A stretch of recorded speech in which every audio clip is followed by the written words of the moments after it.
అన్న మెయిల్ వచ్చింది. ఎక్కడి నుంచి? భువనగిరి నుంచి రూపెన్. డీల్ ఎంత అంటుండు? ఒక బాక్స్ 2 కోట్లు. 1 2 రేయ్ 1 చెక్ చేయండి రా. డీల్ ఓకే చెయ్యి.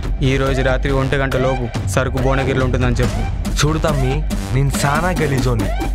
డెలివరీ రుద్రగంతో చేయించు. సరే అన్న. ఇది నమ్మకంతో చేసే వ్యాపారం. ఇందులో నమ్మక ద్రోహానికి తావులేదు. అయినా నువ్వు చేసినావు, ఒప్పుకోవచ్చు. మరి నేనేందో చూపియాలిగా. భువనగిరి వాళ్ళు వస్తావారా? ఏరా పోయిర్రా. బీపీనారా చెక్ పోస్ట్ పెట్టిరన్నా, పక్కగా అయినాం. అందుకే ఆయన పిలిచేది కరుణ లేని కరుణాకరని. సరే సరుకు జాగ్రత్త. భువనగిరి పోయినాక రూపాయలు ఫోన్ చేయుర్రి, అంతా ఆయననే చూసుకుంటాడు. సరే అన్న.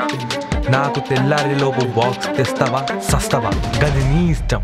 తల్లి లేదు తండ్రి లేడు, మళ్ళీ ఆటో నడుపుతున్నావు. ఎవడన్నా పిల్లని ఇయ్యాలని ఇస్తారా?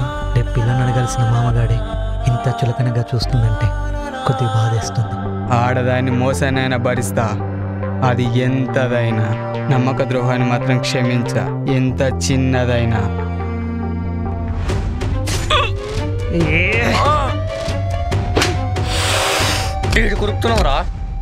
నువ్వు అన్నట్టే డబ్బున్నోళ్ళు, జాబ్ ఉన్నవాళ్ళు ఎంతమంది హ్యాపీగా ఉన్నారో నువ్వు చెప్పగలవా?